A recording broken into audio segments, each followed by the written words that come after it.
I'm slightly on the fence about the Nanny Diaries with whether I thought it was an alright film or actually really quite a good film. So I think it would depend entirely on what mood I'm in. When I watched it, I really enjoyed it. Upon reflection, I think, was it as good as I feel it was? So I think as long as I'm in the right mood for this kind of film, then it's actually a pretty alright watch. This was released in 2007 and it's directed by Shari Springer Berman and Robert Pulcini, written by Nicola Kraus and Emma McLaughlin.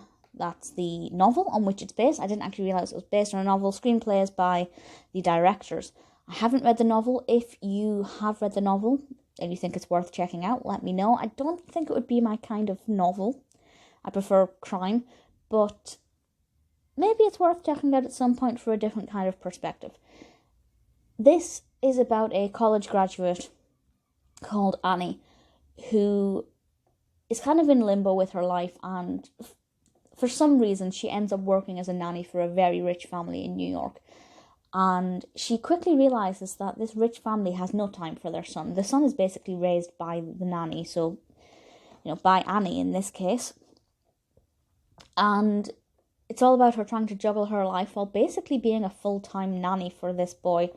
And what I really like about this, without spoiling anything, is that it really shows that some people are not meant to be parents. There is some good character development, but the rich parents don't have their priorities in the right places. This young boy doesn't really ever get to see his parents or spend time with them because of the absent parents. They're so absent, they're just called Mrs. X and Mr. X. They don't even have proper names in this because they're such absent parents.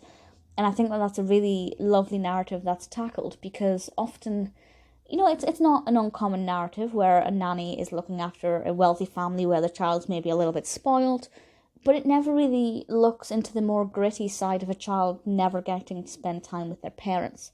And I think this film does it very well.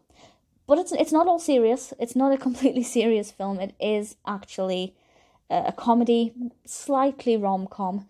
And obviously Annie has her own problems that she has to juggle around this. So there's a lot going on, and I feel like it's balanced pretty well. We get enough time to know who Annie is before we meet her young charge, which, that works really well. And I have to say, it's fundamentally a good film.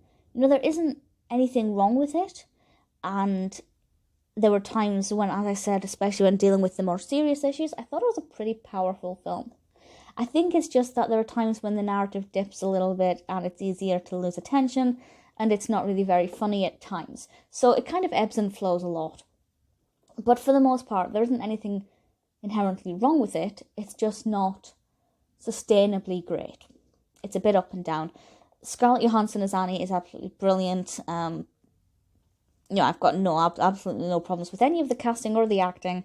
The soundtrack was unmemorable, but that just means it wasn't bad, which is a good thing.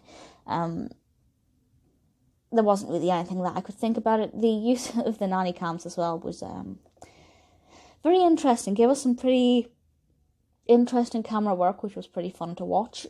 It's a decent film. Yeah, I'm still kind of not decided, even on reflection now, whether or not I think it's just alright or really good. I think it really does kind of teeter back and forth throughout the hour and a half or hour and 40 minutes or whatever it is. If you like this kind of film, it's easy to watch, it is relaxing, but again, it manages to blend that in with a little bit of seriousness, and I think it did it well. It's fun, it's engaging, it's enjoyable, it's not profound, it's not going to change your life, but unless perhaps you're a nanny or the parent of a child who you never see through your own reasons. But other than that, it's just a fun watch. Don't take it too seriously. I think you'll probably enjoy it.